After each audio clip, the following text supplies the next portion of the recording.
Hi guys, नमस्कार। सभी भारत के वासियों को हमारी तरफ से करवा चौथ व्रत की बहुत बहुत बधाई, बहुत बहुत शुभकामनाएं। अभी देखिए, हम लोग करवा चौथ का व्रत करने जा रहे हैं और हमारी धर्मपत्नी और हमारे छोटे भाई की पत्नी वो लोग बैठे हुए हैं और पूजा कर रहे हैं। और तब जानते हैं पूरे देश के जितने भी हमारे युवक बंधु हैं वो लोग चलनी में मुंह दिखवाते हैं अपनी पत्नियों के द्वारा।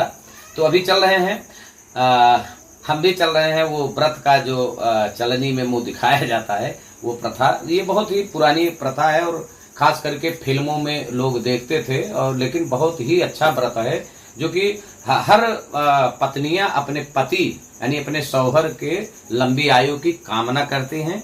और ये बहुत ही अच्छा व्रत माना जाता है और आशा करते हैं आप लोग भी व्रत होंगे अपनी पत्नी के साथ। तो आइए, अभी आपको लेकर चल रहे हैं वैभव उपाध्याय ब्लॉग के माध्यम से, दिखाते हैं करवा चौथ व्रत किस प्रकार होता है। तो आइए चलते हैं। नमस्कार। तो आइए, मैं हूं आपका देवेंद्र उपाध्याय। अभी व्रत की विधि मैं पढ़ता हूं, इसके बाद व्रत कैसे किया जाता है ये देखिए। व्रत चल रहा है तो आप लोग देखें इस वीडियो के माध्यम से।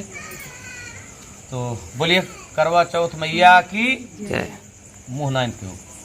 चौथ व्रत कथा। यह व्रत अति प्राचीन है, इसका प्रचलन महाभारत से भी पूर्व का है। यह व्रत सौभाग्यवती महिलाओं के लिए उत्तम माना गया है।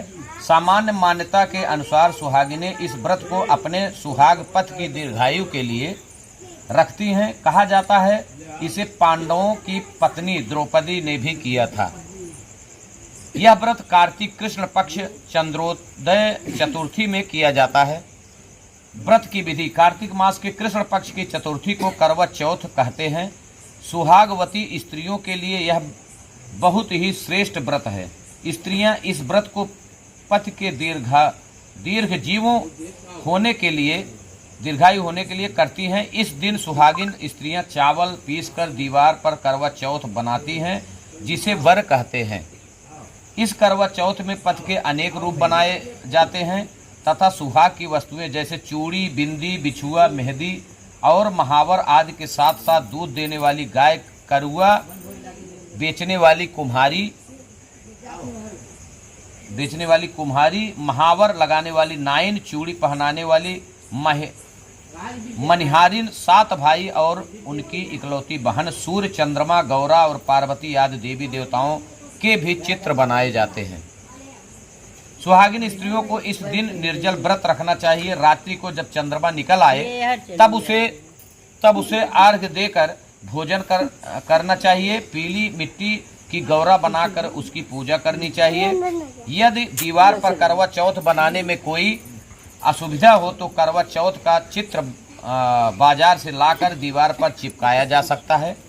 आपकी सुविधा के लिए हमने पुस्तक के अंत में ये करवा चौथ व्रत है। तो आइए करवा चौथ व्रत की तरफ चलते हैं। करवा चौथ व्रत कथा। एक साहूकार था जिसके 7 बेटे और 1 बेटी थी। 7 भाई व बहन एक साथ बैठकर भोजन करते थे।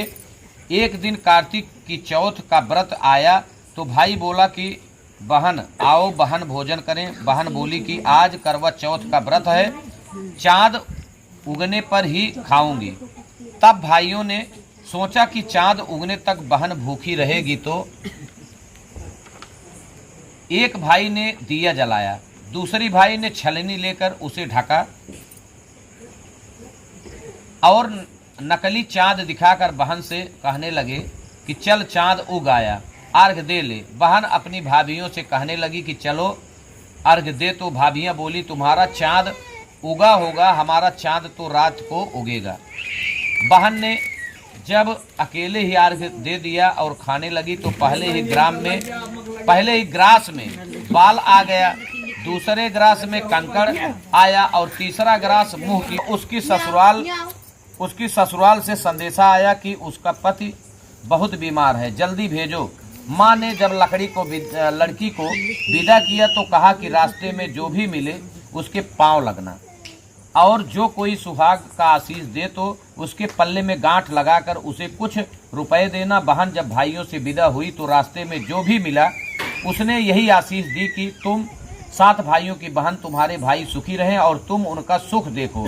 सुहाग का आशीष किसी ने भी नहीं दिया। जब वह ससुराल पहुंची तो दरवाजे पर उसकी छोटी ननद खड़ी थी। वह उसके भी पांव लगी तो उसने कहा कि सुहागिन रहो, सपूती हो। तो उसने यह सुनकर पल्ले में गांठ बांध दी और ननद को सोने का सिक्का दिया। तब भीतर गई तो सास ने कहा कि पति धरती पर पड़ा है। तो वह उसके पास जाकर उसकी सेवा करने के लिए बैठ गई। बाद में सास ने दासी के हाथ बची खुशी रोटी भेज दी। इस प्रकार से समय बीतते बीतते मार्गशीर्ष की चौथ आई तो चौथ माता बोली, करवा ले भाइयों की प्यारी करवा ले।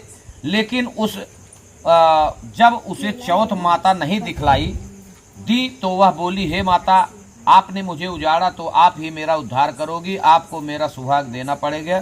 तब उस चौथ माता ने बताया कि पौष की चौथ आएगी, वह मेरे से बड़ी है, उसे ही सब कहना, वही तुम्हारा सुहाग वापस देगी।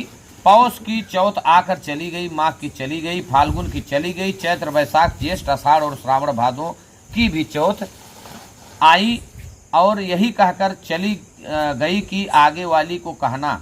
असौज की चौथ आई तो उसने बताया कि तुम पर कार्तिक की चौथ नाराज है, उसी ने तुम्हारा सुहाग लिया है, वही वापस कर सकती है, वही आएगी तो पांव पकड़कर विनती करना। यह बताकर वह भी चली गई। जब कार्तिक की चौथ आई तो वह गुस्से से बोली, भाइयों की प्यारी करवा ले, दिन में चांद उगानी करवा ले, व्रत खंडन करने वाली करवा ले, भूखी करवा ले। तो यह सुनकर वह चौथ माता को देखकर उसके पांव पकड़कर गिड़गिड़ाने लगी।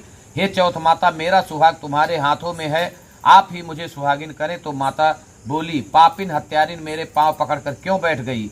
तब वह बोली कि जो मुझसे भूल हुई उसे क्षमा कर दो, अब भूल नहीं करूंगी। तो चौथ माता ने प्रसन्न होकर आंखों से काजल, नाखूनों में से मेहंदी और टीके में से रोली लेकर छोटी उंगली से उसके आदमी पर छींटा दिया। तो वह उठकर बैठ गया और बोला कि आज मैं बहुत सोया। वह बोली, क्या सोए, मुझे तो 12 महीने हो गए, अब जाकर चौथ माता ने मेरा सुहाग लौटाया। तब उसने कहा कि जल्दी से माता का पूजन करो। जब चौथ की कहानी सुनी, करवा का पूजन किया तो प्रसाद खाकर दोनों पति पत्नी चौपड़ खेलने बैठ गए। नीचे से दासी आई, उसने उन दोनों को चौपड़ मासे से खेलते देखा तो उसने सासू जी को जाकर बताया। तब से सारे गांव में यह बात प्रसिद्ध होती गई कि सब स्त्रियां चौथ का व्रत करें तो सुहाग अटल रहेगा। जिस तरह से साहूकार की बेटी का सुहाग दिया, उसी तरह से चौथ माता आपको सुहागिन रखे। यही करवा चौथ के उपवास की सनातन महिमा है। बोले करवा चौथ मैया की जय।